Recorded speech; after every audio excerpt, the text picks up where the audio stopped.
अच्छा फैसल साहब, मैं आपकी जानिब आना चाहूँगी। अब ये ज़ाहिर है ये मौसम के असरात हैं जो कि तबाही के दहाने पर लाके हमें छोड़ चुके हैं।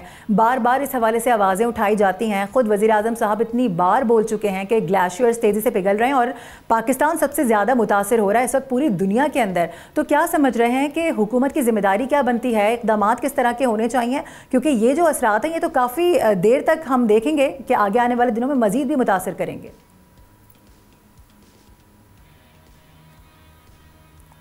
फैसल साहब अपना माइक अनम्यूट कीजिएगा काइंडली। बहुत शुक्रिया इस गुफ्तगू में शरीक करने के लिए।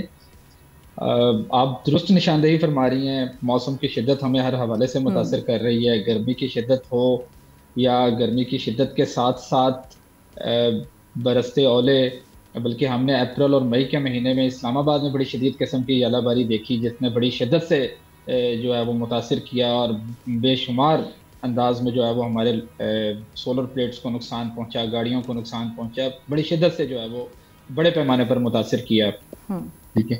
अच्छा, इसकी जो वजूहात बनती है वो तो चले हमारे सामने है। एक अरसे से हमने इस पर तवज्जो नहीं दी, अपने माहौलियात के ऊपर तवज्जो नहीं दी, लेकिन अब एक अच्छी बात यह है कि माहौलियात जो है वो हुकूमत की तरजीह में शामिल है। और इसके एक अच्छा इंडिकेटर जो आपको वो नज़र आएगा वो इस बरस के जो माहौलियात के बजट के अहदाफ हैं उनमें खातिर खा इजाफा कर दिया गया है। इसका मतलब एक फाइनेंसेस को बढ़ाया गया है, तो थोड़ी सी इन्वेस्टमेंट तो ज़रूर होगी, तो ये होनी भी चाहिए। ये बड़ी शिद्दत से ज़रूरी भी है क्योंकि हमारा ग्रीन कवर बहुत कम था, जिसकी वजह से हमें इन सारे मसाइल की शिद्दत का सामना करना पड़ता है। एक तो ग्रीन कवर हमारा कम था, 4.9% के करीब था, इसे 20 से 25% के करीब होना चाहिए था। फिर हमारा डिफॉरेस्टेशन रेट बहुत ज़्यादा था, जंगलात का कटाव बहुत ज़्यादा था।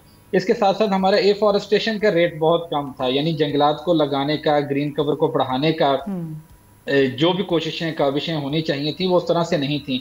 इसमें इनफरादी सतह पर भी उस तरह से काविशें नहीं हो रही थी, इज्तिमाई सतह पर या गवर्नमेंट की सतह पर भी बड़े पैमाने पर कोशिशें जो हैं वो उतनी तेज़ी से नहीं हो रही थी जिस तरह से होनी चाहिए थी। इनफरादी सतह पर भी हमें इन मसाइल का इदराक करना चाहिए और अपना अपना किरदार अदा करना चाहिए इस ग्रीन कवर को बढ़ाने में, ताकि इसकी शिद्दत को किसी हद तक 10 से 20% कम किया जा सके। अगर वो 30% हमें मुतासर कर रही है तो कुछ ना कुछ तो इसे कम किया जा सकता है। अच्छा, गवर्नेंस के मॉडल में एक और चीज़ को भी शामिल करने की बड़ी अशद ज़रूरत है।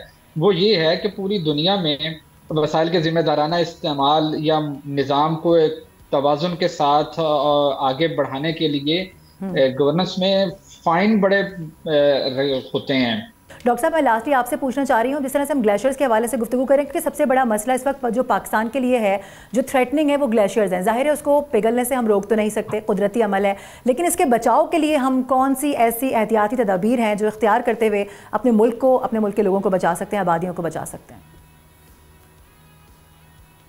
अच्छा, ये जिस तरह से अभी बात की है कि इसकी शिद्दत में इजाफा हो सकता है, कोई एक ही स्पेल बड़ी शिद्दत से हो सकता है, ये हो नहीं सकता। हम हर बरस इस किस्म के इवेंट्स जो है ना वो इनका सामना कर रहे हैं। 2022 का फ्लड तो बहुत बड़ी एग्जांपल है इसकी। और खुसूसन जब आप ग्लेशियर्स की बात करते हैं तो पूरे गिलगित बल्तिस्तान की बात होती है। ये थर्ड पोल है, वाटर टावर है पाकिस्तान का। 70 से 75% फ्रेश वाटर हमें वहीं से मिलता है। 7000 से ज़्यादा ग्लेशियर्स हैं वहाँ पे। 30% के करीब ग्लेशियर माउंटेन्स हैं। तकरीबन 40% के करीब जो है वो सीजनल स्नो होती है। बात परेशानी की ये नहीं है कि ग्लेशियर्स मेल्ट हो रहे हैं, कुदरती प्रोसेस है जिसके नतीजे में जो है वो मेल्ट हो रहे हैं। परेशानी की बात ये है कि ग्लेशियर्स हमारी तवक्कुआत से, खदशात से, अंदाज़ों से ज़्यादा तेज़ी से मेल्ट हो रहे हैं। तो अब ये है कि जब वो इतनी तेज़ी से मेल्ट हो रहे हैं तो उस पानी को अपने लिए इस्तेमाल भी किया जा सकता है, उसको ज़ख़ीरा भी किया जा सकता है, उससे कई तरह के फ़वाइद उठाए जा सकते हैं।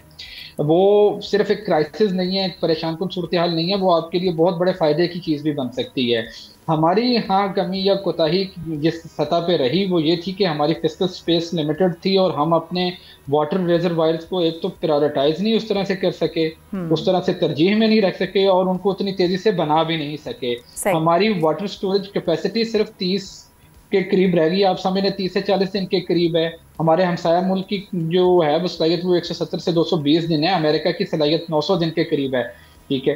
تو ہمیں فوری طور پر ایک اچھی چیز یہ ضرور ہمیں دیکھنے میں آ رہی ہے کہ اس برس کے بجٹ میں گورنمنٹ نے خصوصی طور پر جو ڈیمز ہیں ان کے لیے بجٹ کو بڑھایا ہے اور اس پروسیس کو ایکسپیڈائٹ کرنے کی کوشش کی ہے کسی طرح سے, کیونکہ یہ اب جو جیو پولیٹیکل ولنریبلٹی بن رہی ہے انڈس واٹر ٹریٹی کے جو ہے وہ صحیح طرح سے نہ چل سکنے کی صورت میں بھی یہ صورتحال مزید امپورٹنٹ ہو گئی ہے کہ ہمیں اپنے جو ذخائر ہیں جو ود ان کنٹری جو ہمارے ذخائر ہیں انہیں بھی بڑھانا ہوگا.